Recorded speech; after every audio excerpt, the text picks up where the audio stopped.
안녕하세요. 오늘 저희와 함께 좀 깊이 들어가 볼 주제는 바로 고독입니다. 네, 고독이요. 특히 인생 후반기에 접어들면서 이 고독을 어떻게 받아들여야 할지, 쇼펜하워 철학을 다룬 한 블로그 글을 중심으로 얘기 나눠볼까 해요. 아, 그 쇼펜하워 글이요. 흥미롭네요. 네. 글 시작에 인용한 쇼펜하워 말이 참 인상 깊더라고요. 젊을 땐 문소리만 나도, 무슨 좋은 일 있나? 했는데, 나이 드니까, 또 무슨 귀찮은 일 생기려나? 이렇게 된다는 거예요. 그 변화 저도 좀 느끼는 것 같기도 하고요. 그렇죠. 당신도 혹시 공감하시나요? 자, 그럼 여기서부터 한번 이야기를 풀어가 보죠. 보통 외로우면 사람들을 찾게 되잖아요.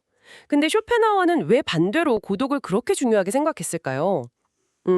이게 뭐랄까 현실적인 조언일까요? 그게 아주 중요한 포인트인데요. 쇼펜하워는 고독을 그냥 외로운 상태, 사회적으로 좀 부족한 상태, 이렇게 본 게 아니에요. 아, 그런 게 아니다. 네, 오히려 인간관계에서 오는 그 실망감이나 고통 있잖아요. 거기서 좀 벗어나서 진짜 자기 자신을 만나는 시간으로 본 거죠. 아주 귀한 시간으로요. 귀한 시간이다. 네.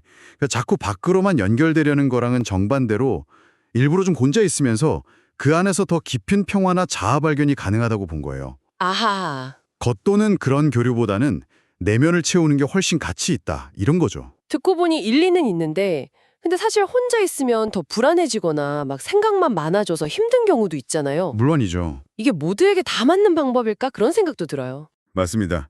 고독이 당장 모든 사람에게 평화를 주는 건 아닐 수 있어요.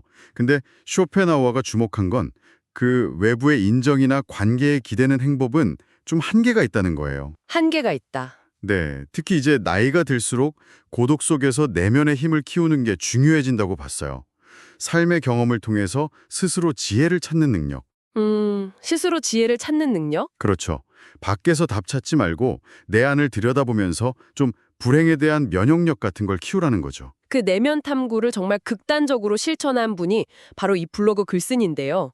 5년 전에 의도적으로 거의 모든 관계를 정리했대요. 그리고 독서에만 몰두했다고요. 와, 정말 대단한데요. 쉽지 않았을 텐데. 그렇죠. 네.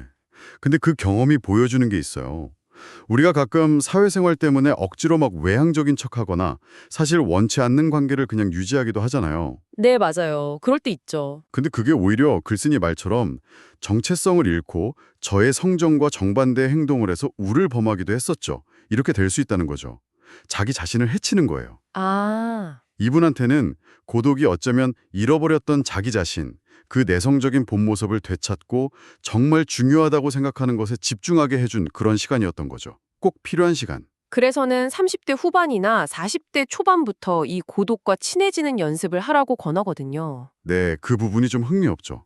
근데 그때가 사실 사회적으로 가장 활발할 때 아닌가요? 관계도 많이 맺고? 이때 고독을 연습하라는 게 좀 현실이랑 동떨어진 얘기 같기도 하고 오히려 고립을 부추기는 건 아닌가 싶기도 하고요. 좋은 지적이세요.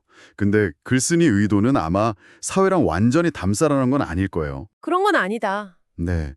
그보다는 인생 후반기에 닥칠 문제들을 자꾸 다른 사람한테만 의존해서 해결하려는 습관에서 좀 벗어나자는 거겠죠. 미리 내면의 자원을 좀 치워두자. 이런 취지 같아요. 아, 내면의 자원. 그렇죠. 그래도 나오듯이 충분히 축적된 경험과 기억 속에서 답을 찾는 방법, 이걸 좀 의식적으로 연습하자는 거죠.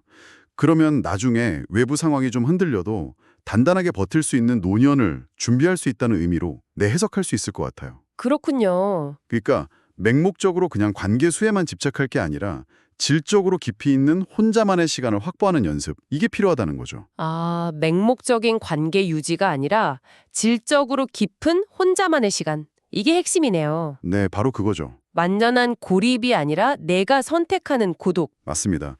인간은 사회적 동물이지만 동시에 혼자 생각하고 성찰하면서 성장하는 존재이기도 하잖아요. 네, 그렇죠. 쇼펜하우어는 그 균형을 중요하게 생각했고 이런 고독을 통해서 오히려 개인이 더 성숙하고 좀 자율적인 존재가 될 수 있다고 믿었던 거죠. 관계를 다 끊어라. 이게 아니라 네, 그게 아니라 관계에 너무 휘둘리지 말고 자기 중심을 잡는 힘을 기르라는 메시지인 거죠. 자, 그럼 이 이야기들이 당신에게는 어떻게 다가오시나요?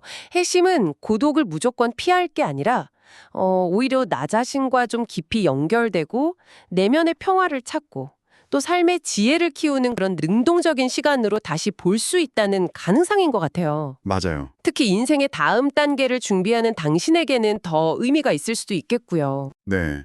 좀 더 넓게 보면요.